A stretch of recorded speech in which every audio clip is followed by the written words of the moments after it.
केंद्र सरकार ने 12 राज्य और एक केंद्र शासित प्रदेश में नए राज्यपालों की नियुक्ति की है।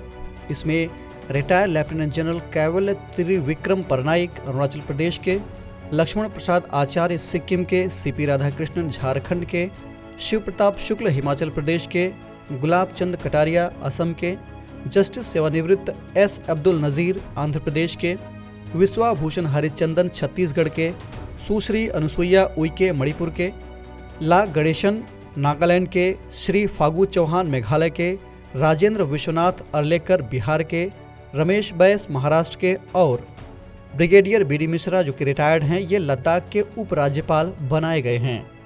अब इसमें हाल ही में रिटायर हुए जस्टिस अब्दुल नज़ीर की नियुक्ति को लेकर कांग्रेस ने सवाल उठाए हैं। ये पहली बार नहीं है जब किसी राज्यपाल की नियुक्ति को लेकर सवाल उठाया गया हो। आखिर ऐसा होता क्यों है? आज के इस एपिसोड में बात इसी मुद्दे पर। राज्यपाल की नियुक्ति की बात संविधान के अनुच्छेद 153 में कही गई है।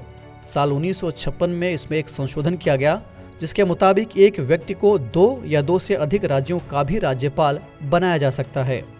अनुच्छेद 155 के मुताबिक राज्यपाल की नियुक्ति राष्ट्रपति करता है। राष्ट्रपति यह काम मंत्रिपरिषद की सहायता और सलाह पर करता है। इसका मतलब यह हुआ कि राज्यपाल की नियुक्ति केंद्र सरकार ही करती है। इसके कार्यकाल को लेकर कोई स्पष्ट बात नहीं कही गई है, यानी राज्यपाल तब तक पद पर बना रह सकता है जब तक राष्ट्रपति चाहेगा।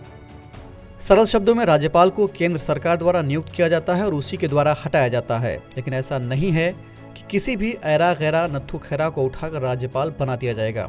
अनुच्छेद 157 और 158 में राज्यपाल की योग्यता एवं शर्तें बताई गई हैं।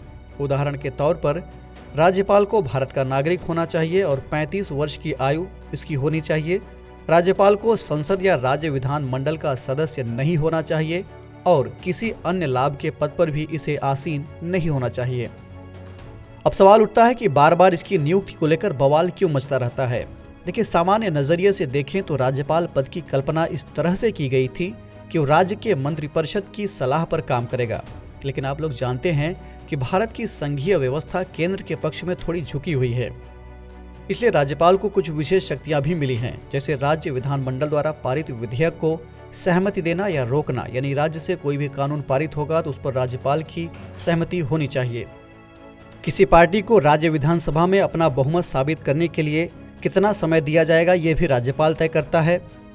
चुनाव में त्रिशंकु जनादेश जैसे मामलों में किस पार्टी को अपना बहुमत साबित करने के लिए पहले बुलाया जाना है, ये भी राज्यपाल तय करता है। इन शक्तियों का इस्तेमाल करने के दौरान राज्यपाल बड़ी महत्वपूर्ण स्थिति में हो जाता है। बस यहीं से विवाद पनपने लगता है और राज्यपाल पर यह आरोप लगता है कि वो केंद्र सरकार के इशारे पर काम कर रहा है। दरअसल संविधान में इस बात के लिए कोई स्पष्ट प्रावधान नहीं है कि राज्य और राज्यपाल के बीच विचारों का अंतराल होने पर किस तरह से काम करना है। इसी वजह से ये समस्या खड़ी होती है। इन समस्याओं से निपटने के लिए विशेषज्ञ कुछ सुझाव भी देते हैं।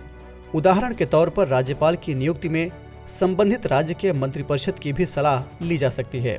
इसके अलावा सरकारी आयोग और पूंजी समिति ने जो प्रस्ताव दिए हैं उनको भी आजमाया जा सकता है। सबसे महत्वपूर्ण बात यह कि राज्यपाल से संविधान की रक्षा करने की अपेक्षा की जाती है, इसलिए उन्हें अपनी भूमिका को लेकर थोड़ा सजग रहना चाहिए, क्योंकि ये लोकतंत्र की आस्था का सवाल होता है। इस समस्या के बारे में आपकी क्या राय है और इसे सुलझाने के लिए आप किस तरह के उपाय बताना चाहेंगे, कमेंट बॉक्स में हमें ज़रूर बताएं। इस एपिसोड में इतना ही। हम फिर मिलेंगे एक नए कार्यक्रम के साथ। तब तक के लिए आप पढ़ते रहिए और बढ़ते रहिए। नमस्कार।